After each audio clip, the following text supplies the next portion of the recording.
Share this article. Tweet Kevin Duke September 15, 2017. Photos by Evans Brassfield. Video by James Martinek. Year after year, we gush about litter plus-sized street fighters that offer ultra-sport performance with agreeable street ergonomics.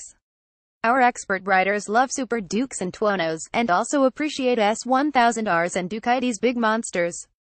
And yet, even we can agree that machines that pound out 140 horsepower to a rear tire approach the area of overkill for street bikes. So, here's a pair of European street fighters that offer loads of style and plenty of performance from athletic 800cc 3-cylinder engines. Here we've got Italy versus England, Armani versus Savile Row. We also wanted to include a triples representative from Japan in the form of an XSR 900 or the newly updated FZ09 from Yamaha, but we couldn't think of a famous Japanese tailor for our analogy. Oh, and Yamaha couldn't get us one in time for this test. Get the Flash player to see this player. Street fighter etymology, basically shorthand for a sport bike with upright ergonomics and mostly shorn of bodywork. Street fighters deliver all the performance that's needed when not on a racetrack, along with irrational riding positions suitable for everything from commuting to sporty touring. This pair of triples can do it all as long as you want pulling 80 miles per hour wheelies like is possible on a Tuono or Super Duke. In their commuting duties, the Euro triples are very similar to each other but distinct in several details.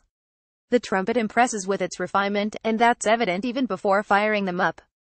Front and center is state-of-the-art color TFT instrumentation that is configurable in several ways, easy to read, and intuitively navigable thanks to a multifunction joystick button on the left handlebar. Even old-school analog aficionados will admit the future of instruments is bright and in color after spending a bit of time behind the vivid 5-inch screen. Self-canceling turn signals are unnecessary but appreciated. 2017 Triumph Street Triple RS Review. First ride. With respect to gauges, the MV looks and feels a step behind. Its LCD screen is smaller and monochrome, and our testers didn't appreciate how the bar graph tachometer is placed at the bottom of the display rather than up top and closer to a rider's line of sight. Signal indicators below the LCD screen are dim and difficult to see. A 2-button controller makes navigating menus much more obtuse than the Triumph's logical arrangement. 2016 Megavolts Agusta Brutale 800 First ride review. What was recently the future now looks outmoded next to the Street Triple's vibrant TFT color gauge panel. A rider has the choice of 3 instrumentation layouts and the ability to choose a white or black background, or let it automatically toggle from black and low light to white during the day. The civility of the STRS is also evident by the unusually light lever pull from the slip assist clutch and by the seat padding that feels like something from the MyPillow.com catalog. After stepping off the Brutale's unyielding saddle, its pillion pad is even flintier and, worse, slippery.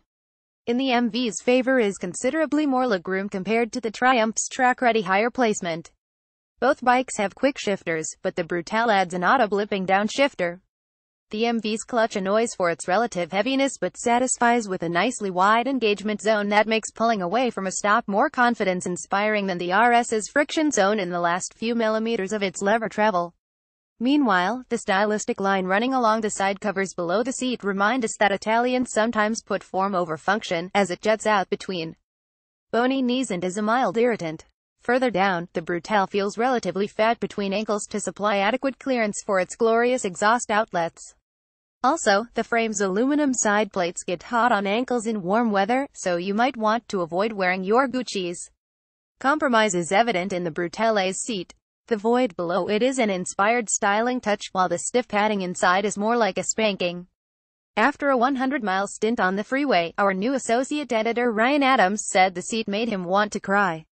Riding around town, the pair of 3-cylinder motors feel quite similar, with broad power bands that make both feel lively and eager.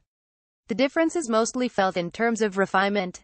MV Agusta has made huge strides in taming the erratic responses from its ride-by-wire throttles, but the Triumph's smooth and predictable throttle reactions shine a brighter light on the jumpier throttle in the Brutale. The MV's responses are fine when riding on smooth roads, but their abrupt reactions become an annoyance on bumpy surfaces where an unintended millimeter or two of throttle input results in edgy responses, even when switched from sport mode to normal. It's especially irritating on a bumpy freeway where maintaining a steady cruise becomes challenging. Combined with a light throttle spring, the throttle feels overly digital compared to the Street Triple's smooth and predictable analog feeling responses. If nitpicking on the Triumph, I'd prefer a little less compression braking when its throttle is closed. Every Street Fighter shootout deserves a wheelie or two. Both have stimulating 3-cylinder snarls that build into wonderful howls as revs race. The MV feels and sounds raspier, which is invigorating. Its engine sounds like a wasp's nest in the best way, Adams opines. The Triumph stands out for its wonderful intake honk that builds to a wailing crescendo as it soars to its 12,500 revolutions per minute rev limit. It sounds great at high RPM, says Adams. The motor pulls smoothly through rev range, and its smooth fueling and light clutch feel make it easy to ride in any situation. With a 33cc displacement advantage, the Brutale 800 churns out more power earlier than the 765cc Street Triple and holds its edge until nearly 9,000 revolutions per minute. However, the revier Triumph comes into its own when the tacks are spun up, as the MV's curve flattens and its rev limiter cuts in at 11,000 revolutions per minute while the trumpet lunges for its 12,500 revolutions per minute redline. The Brutale's output is 7 horsepower leaner than the previous version, blame Euro 4 regs. The 4/3 shootout tray cool. The Triumph feels heavier but isn't, scaling in 22 pounds less than the MV's 439 pounds when both are full of fuel. The Brutale is astonishingly agile, tipping into corners with supreme alacrity. With similar chassis geometry numbers, credit for the MV's light-footed handling must go to its wider handlebar and its reverse-rotating crankshaft that reduces the engine's gyroscopic forces. I felt the most comfortable on the Brutale during short cruises around town with no traffic to contend with and on faster twisty roads during our shoot, Adams notes. The Brutale's stout chassis begins at the red steel tube trellis arrangement bolting onto cast aluminum side plates. A single-sided swing arm makes it even more special. The RS trades some nimbleness for the security of a more planted feeling that rewards during long and deep lean angles. While it might be half a step behind on a really tight canyon road, it excels at higher speeds, feeling more confidence-inspiring with better adherence to a chosen line while leaned over. Aiding confidence on the Street Triple is its superior suspension. The RS version tested here uses Showa's excellent BPF fork and a swanky Öhlins shock, both 3-way adjustable, which add up to a flawless set of dampers. They're firm enough for taut control when hammered on but also nicely compliant to iron out rough edges of road surfaces. The Street Triple is a confidence-inspiring backroad artist. Its snaky exhaust headers look much cooler than the flat black exhaust canister they are routed to. Red pinstriping on the wheels adds an appreciated splash of color. The Brutale's fully adjustable Sachs-Marzocchi combo doesn't quite measure up. The fork's rebound damping circuit didn't offer much of a difference in its adjustment range and seemed a bit light even when fully closed. Meanwhile, the Sachs damper out back places its compression damping screw behind a frame rail, necessitating a right-angle screwdriver to get it turned. It's a similar story in terms of brakes. The Triumph uses a set of Brembo M50s up front, and they again prove to be the best calipers in the business, offering fine levels of control despite the ferocity of speed retardation when squeezed with authority. The Brembos on the Brutale are also excellent, with strong power and smooth modulation, but the narrow edge goes to the Street Triple's brake combo. ABS is standard on both and can be switched off if desired. On the left is what we strongly believe to be the best brake caliper on the market, Brembo's stellar M50 monoblock here fitted to the Triumph. On the right is a Brembo pincher nearly as good as the M50, here on the MV with a classy swoosh cast into the fork leg that flows into the radial caliper mount. So, dynamically, this pair of triples is a good match, with the RS earning advantages in its componentry and refinement. The Brutale pegs back some points for its preternatural agility and its more exhilarating riding experience. The MV earns its greatest kudos when it's time to park down at the Burger Barn. Style-wise, its attention to detail is superb, making MV's motorcycle art model more than just the empty words from a PR flack. It boasts alluring elements no matter where you look, whether it's the steel trellis aluminum hybrid frame, the magical open space below the seat, the single-sided swing arm, or the triple exit exhaust.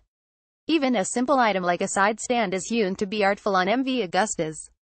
The MV is beautiful from nearly every angle and has styling cues that are clearly form before function, Adams observes. Some call it Italian charm, and there is no doubt the Brutale 800 is a charmer. The Street Triple is winsome in a more subtle fashion. It looks the part of a real deal street fighter with its aggressive stance and angry slanted eyes browed by a sporty fly screen. But its exhaust looks like an awkward goiter next to the Brutale's splendid pipe organ, and its overall package simply doesn't dazzle eyes like its Italian rival.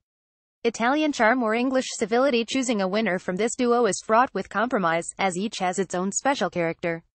The supermodel Brutale 800 engages the lustful side of our brains, making us want to overlook flaws that would be conspicuous warts on a machine less sexy, chief among them the ghosts in the machine digital throttle.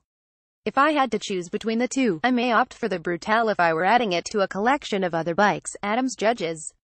However, if I could only have one motorcycle to do everything, the Triumph takes the cake for its practicality in nearly every aspect. Yes, the Street Triple makes for a better overall motorcycle than the sinful Brutale, even with its higher foot pegs tightening up legroom. It may not inspire ardor like the MV, but it is a more well-rounded package, has a 20% peak power advantage, and it retails for $998 less. The RS has nearly everything going for it, Adams observes. A smooth, torquey triple that produces 20 horsepower more than the MV, great brakes, great fueling, easily adjustable suspension, and fantastic maneuverability in town or out in the canyons. Yet somehow, the Hinckley-built Triumph feels a bit vanilla when compared to the Brutale from the banks of Lake Verez. We really enjoy characteristics of both of these fantastic Euro triples, but by the metrics of our scorecard, see below for full details. It's the Street Triple RS that handily wins this bout. MV Agusta Brutale 800 highs makes us moist just looking at its supernaturally nimble auto-blipping downshifter, size jumpy throttle response pain in the seat. A few ponies short. Triumph Street Triple RS highs refined and polished confidence inspiring excellent brakes and suspension, size relatively plain bare and mirrors makes it difficult to lane split feeling not quite as moist.